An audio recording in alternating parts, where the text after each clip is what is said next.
Hello, everyone, and welcome to our healthcare settings cycle and claims processing lecture.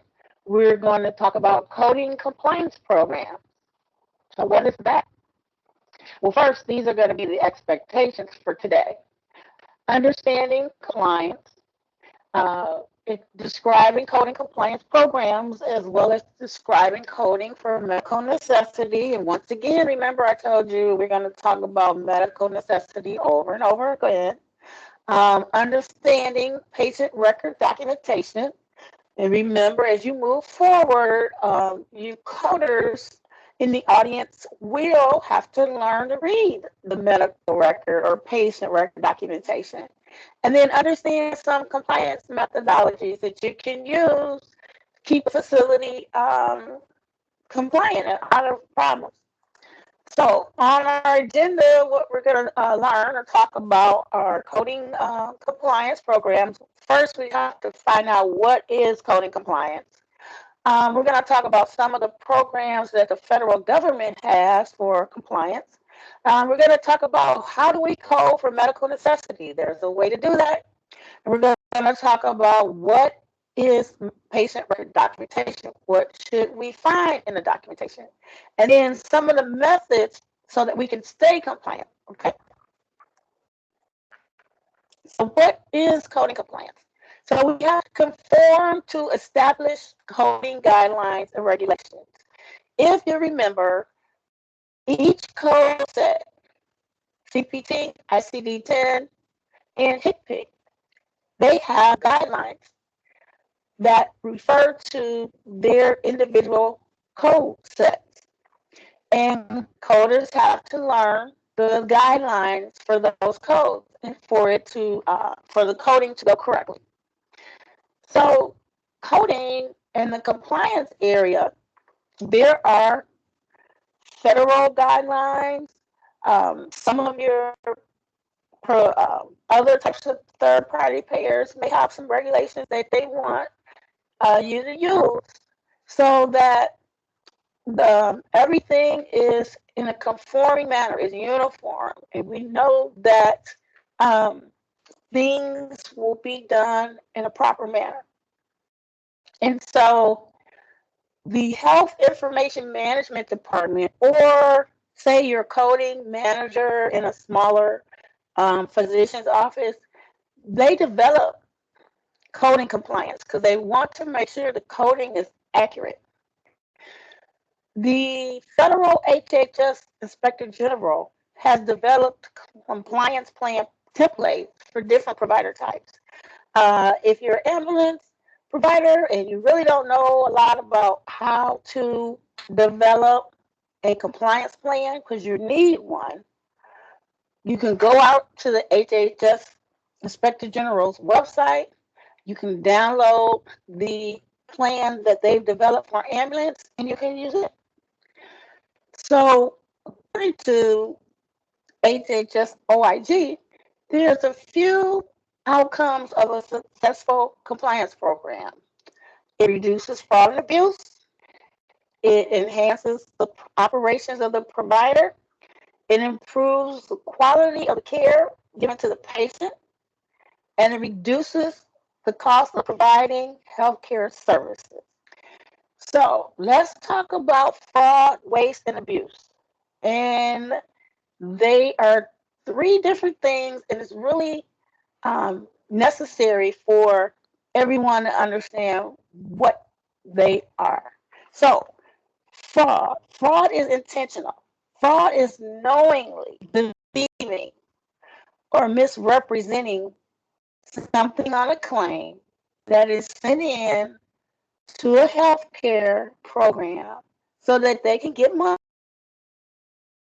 or any type of remuneration, meaning you can get stock bonds, you can get property, whatever it is. Okay, but you intentionally deceived to get it.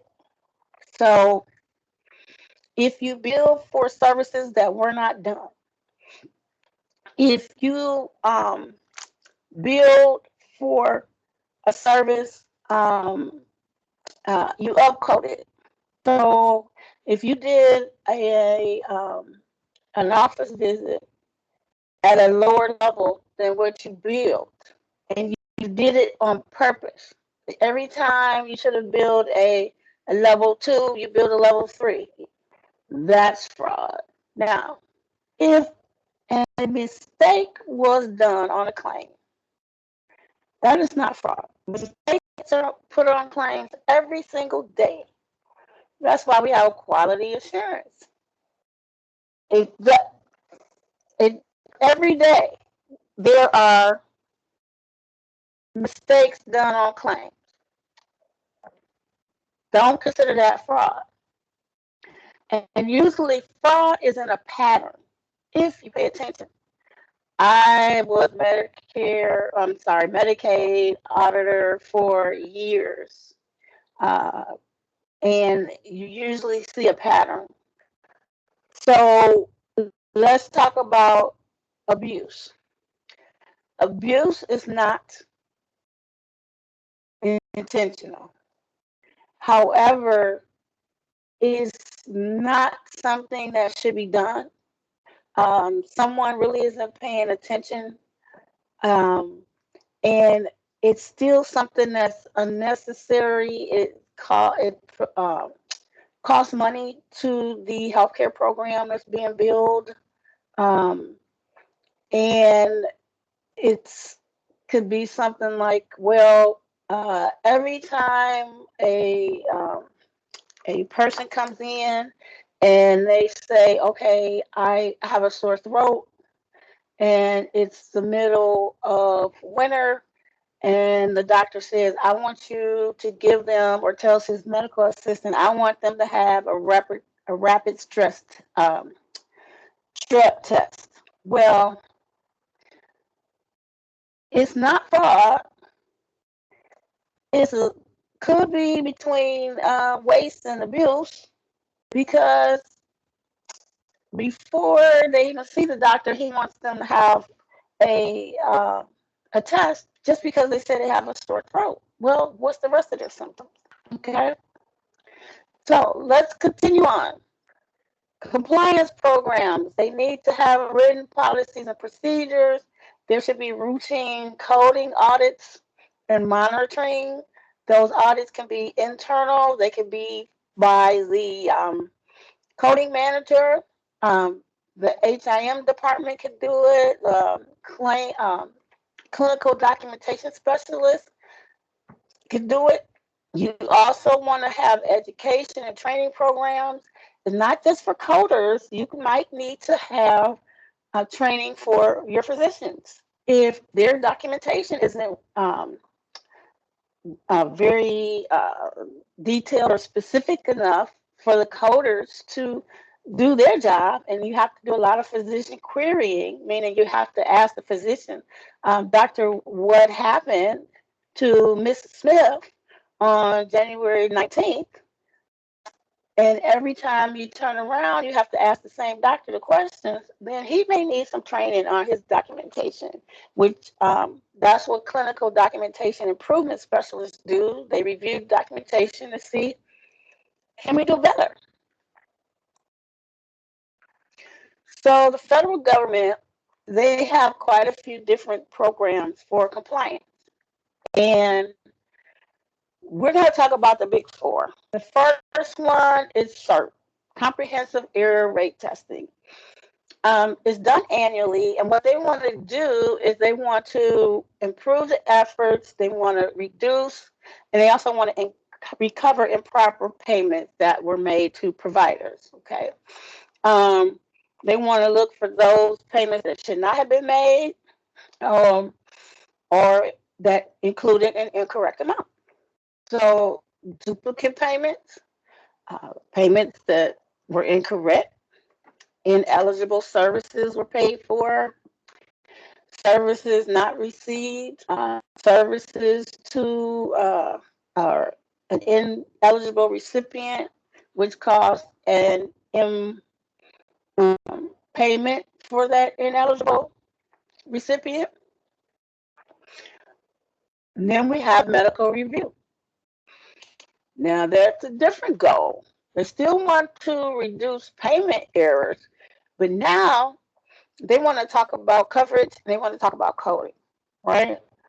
So remember, because the service is in our books, in our manuals, doesn't mean that a provider is going to cover it.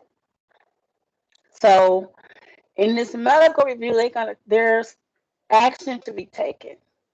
Not just that, okay, we're going to make the provider pay money. They also want to give guidance. So they're going to publish LCDs, which are local coverage determinations.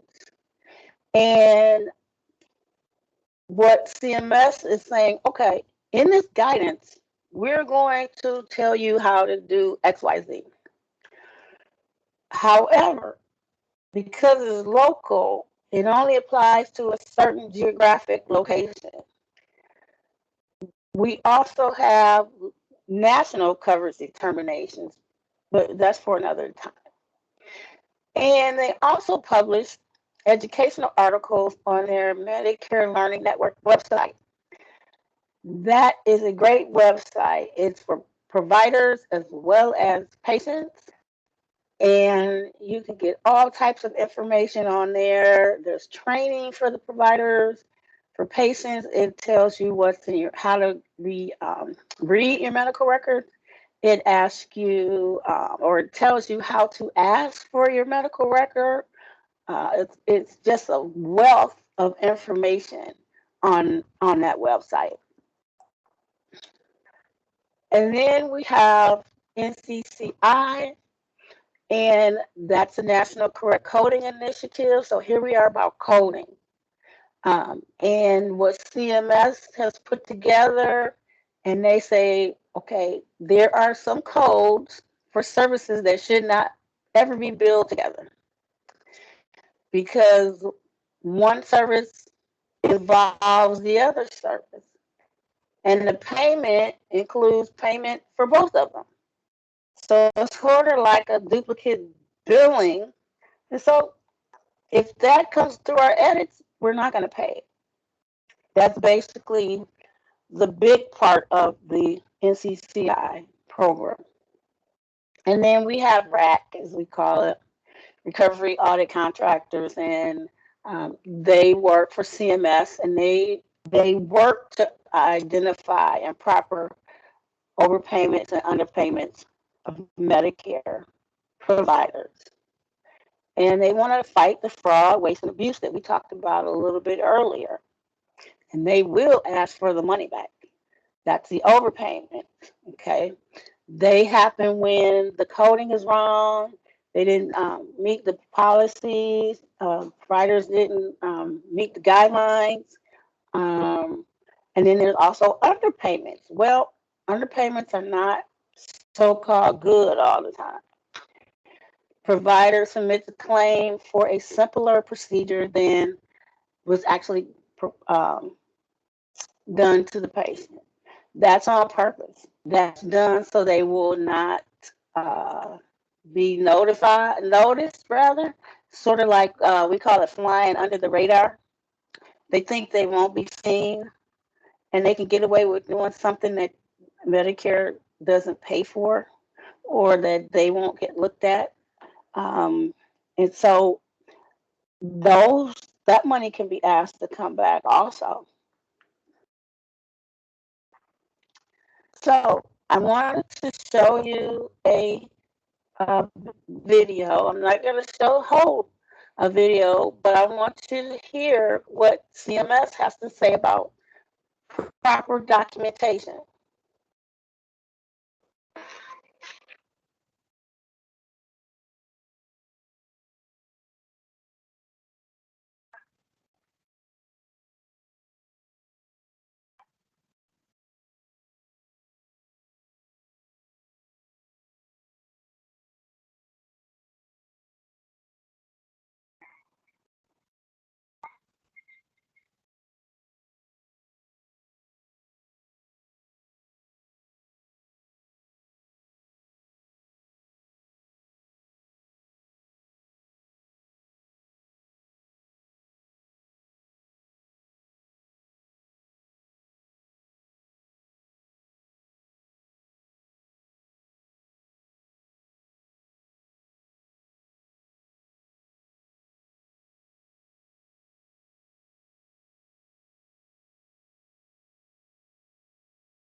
Okay, so just like we're talking about, the CERT program helps us with um, trying to create proper documentation.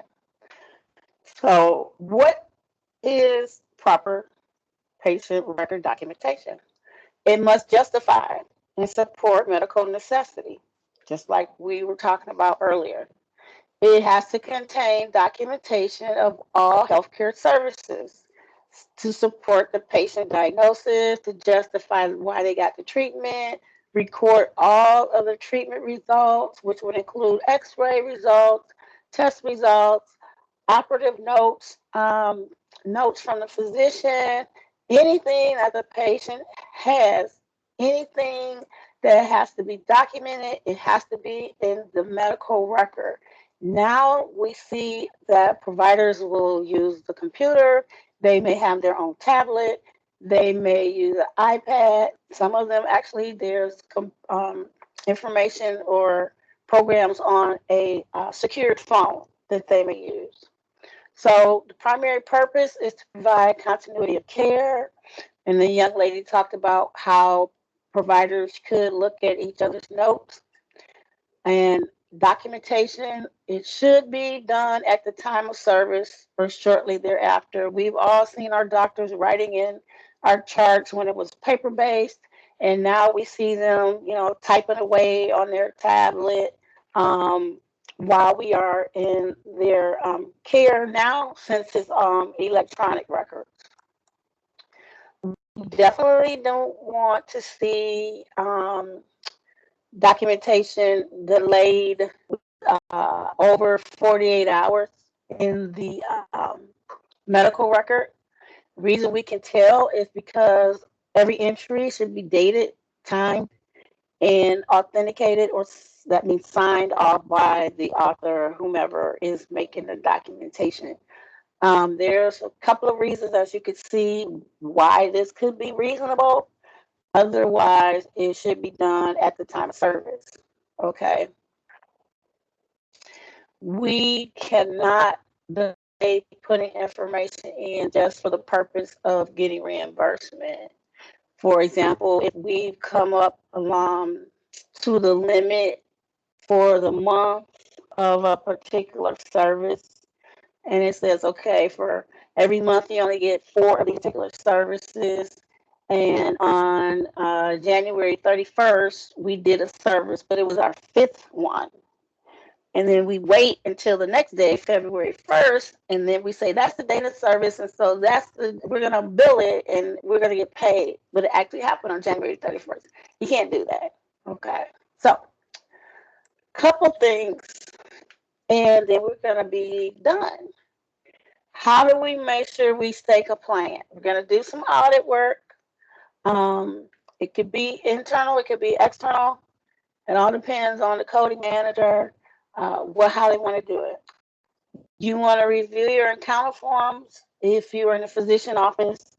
Make sure that your code set descriptions and the codes are still correct. Every year, codes change, descriptions change. Someone needs to go through it, see if those changes have occurred, and if so, you need to update your encounter form. And then there's 7 elements that OIG said should be in your compliance program. And they just say, you need a compliance officer. It doesn't tell you what the compliance officer should do. It says that you should conduct internal monitoring and auditing. Well, it's up to the provider to determine how often am I going to monitor, how many records am I going to audit, when I get my audit report, what am I going to do with it, that type of thing. So, guess what time it is? It's time to wrap it up. Have fun while you're learning, okay? While you are watching this lecture, relax, have a cup of coffee if that's your thing, have some Pepsi or Coca-Cola. Have fun. Take a break. You need to give yourself time to take things in. Trying to sit all day and just review is going to shut your brain down. You're not going to be able to retain. Go to chapter 10 if you want to go over more information. Go to the OIG website. It's really interesting, and it'll tell you more about compliance and about the different providers that they've asked money back for hundreds of thousands or millions of dollars. Um, you know the drill. Read your textbook.